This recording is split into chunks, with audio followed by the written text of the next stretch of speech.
কিন্তু পুলিশ কেন বললো বলুন তো? একজন ডেঞ্জারাস চোর আমার সবকিছু নিয়ে পালিয়ে গেছে। শাড়িটা পছন্দ হয়েছে স্নেহা? কোন শাড়ি? উপহার। কোন উপহার আমি ঠিক বুঝতে পারছি না বৌদি। তার মানে রাজা স্নেহাকে শাড়িটা দেয়নি, আমাকে কিছু বলেওনি? না না, আমি আমি ভাবলাম বোধহয় শেখর আমার জন্য উপহার পাঠিয়েছে, ভাবলাম তাই যদি তোমাকেও কোনো উপহার পাঠায়, ওইটাই বললাম। এ বাবা, শেখর তো তোমাকে ভালোবাসে বলে তোমার জন্য স্পেশাল গিফট পাঠায়।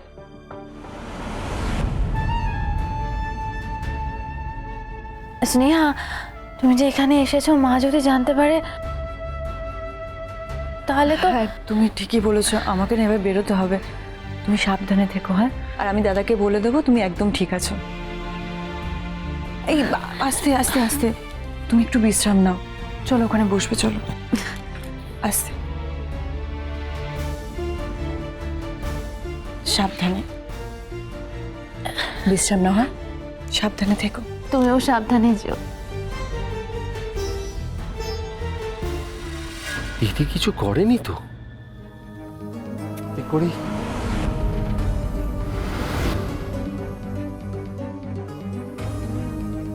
এই তোরা যা এখান থেকে। আরে যা। এত তারা কিসের ওস্তাদ? যা লুকিয়ে পড়, তাড়াতাড়ি যা, তাড়াতাড়ি যা।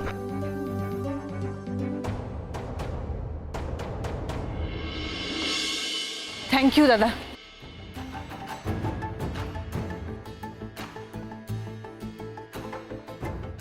দাদা তুমি একদম চিন্তা করো না, আমি এদিকটা সামনে নিয়েছি। হ্যাঁ, বৌদিকে নিয়ে বেশি ভাববে না। হ্যাঁ, বৌদি এখন একদম ঠিক আছে। তোমাদের মুখে সবসময় হাসি দেখতে চাই আমি। দাদা আমি তোমার সাথে একটু পরে কথা বলছি, হ্যাঁ? এখন রাখছি।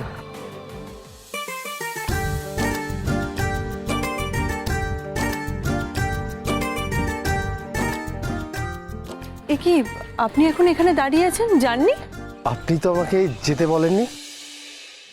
চলুন, আমি আপনাকে ছেড়ে দিচ্ছি। না না, আমাকে ছাড়তে হবে না, আমি একাই চলে যেতে পারবো। আচ্ছা, আপনি কি বীরপুরেই থাকেন নাকি অন্য কোথাও? হ্যাঁ, আমি এখানেই থাকি। মানে আপনি এই বাড়িতে থাকেন? এই বাড়িতে? এই বাড়িতে না না, এই বাড়ির পেছনে একটা পুকুর আছে, পুকুরের পাশে একটা রেল লাইন আছে, তার পাশে আমি থাকি।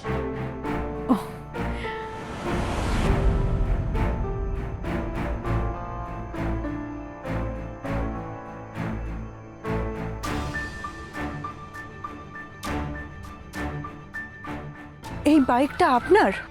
হ্যাঁ, এই বাইকটা আমার। অনেক কষ্ট করে টাকা জমিয়ে সেকেন্ড হ্যান্ডে এটা কিনেছি।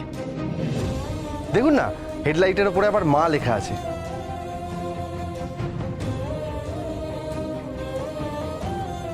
এখানে মা লিখিয়েছি কারণ মায়ের আশীর্বাদ যাতে সব সময় আমার সাথে থাকে।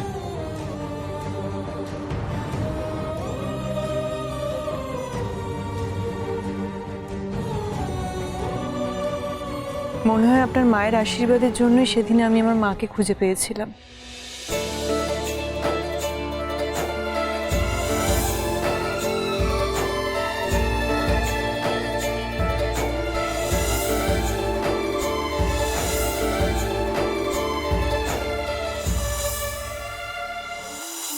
থ্যাংক ইউ আমার বিপদের সময় আমার পাশে থাকার জন্য। আসলে সেদিন আপনাকে না জানিয়ে আপনার বাইকটা নিয়ে চলে গেছিলাম। আপনি পুলিশ স্টেশনে সেদিন আপনার বাইকটা পেয়েছিলেন তো? ও তাই নাকি? ওটা আপনি ছিলেন? কি কাণ্ড, কি ছোট্ট পৃথিবী বলুন তো। কিন্তু পুলিশ কেন বললো বলুন তো? একজন ডেঞ্জারাস চোর আমার সবকিছু নিয়ে পালিয়ে গেছে।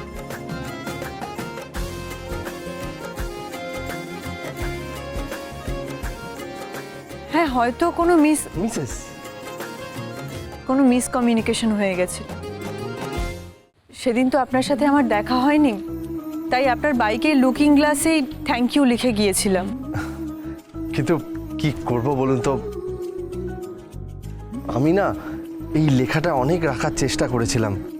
রোদ ঝড় ঝলে না উঠে গেছে, আমি কি করব? না না, কোনো ব্যাপার না, আমি এখন বলে দিচ্ছি।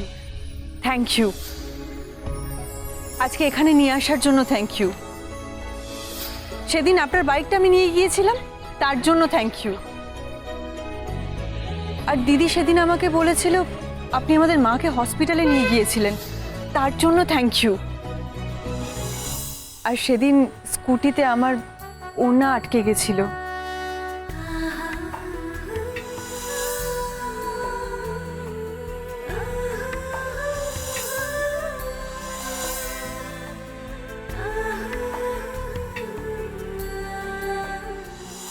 সেটা ছাড়িয়ে দেওয়ার জন্য আপনাকে থ্যাংক ইউ। এই সব কিছুর জন্য আপনাকে অসংখ্য ধন্যবাদ রাজা।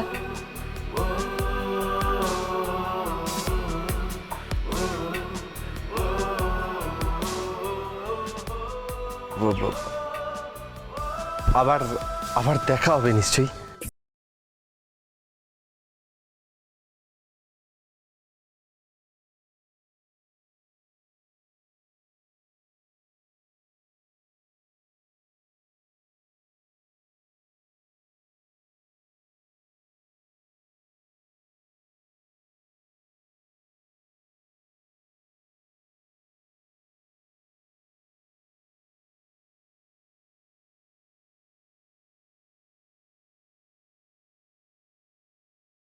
পাউন্ডুলে কোনো কাজ করে না,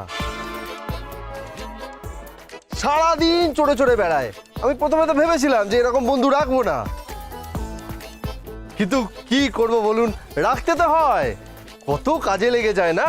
আমি তো ওদেরকেই বললাম যে স্কুটিটা একদম ঝকঝকে করে আনতে। এইসব করার আপনার কোনো দরকার ছিল না, আমি নিজেই করে নিতে পারতাম পরে। এ আর এমন কি ব্যাপার, তাই না? আরও একটা ধন্যবাদ পাওয়া বেড়ে গেল আপনার। পরে না এসব হিসেব করে নেব, আসুন একবার চালিয়ে দেখুন। না না, ঠিক আছে, আমি একাই চলে যেতে পারবো। আসুন একবার টেস্ট ড্রাইভটা তো নিয়ে নিন, যদি আমার মাঝপথে খারাপ হয়ে যায় তখন আবার কাকে ডাকবেন? আসুন আসুন আসুন, বসুন আপনি তাড়াতাড়ি। এই নিন ধরুন, দেখুন ঠিক আছে, বসুন। হ্যাঁ, আচ্ছা আপনি এখানে কি করতে এসেছেন, কোনো কাজে? দুজন ভালোবাসার মানুষকে এক করতে এসেছিলাম। তাহলে তো খুব ভালো ব্যাপার, সব থেকে বেশি পুণ্যের কাজ তো। দুটো ভালোবাসার মানুষকে এক হওয়া, এর থেকে বড় পুণ্য আর কি হতে পারে? আচ্ছা, আপনি কি করেন? আমি আমি আমি সাহায্য করি, মানুষকে সাহায্য করি। কারো স্কুটি খারাপ হয়ে গেলে ঠিক করিয়ে এনে দিই, তারপরে যদি কাউকে ড্রপ করতে হয় রাস্তায় ড্রপ করে দিই, এটাই আমার কাজ। বুঝতে পেরেছেন? বুঝলাম, এবার যাই আমরা। মন আমার মানে না, মানে না, মানে না কিছুই তোকে ছাড়া।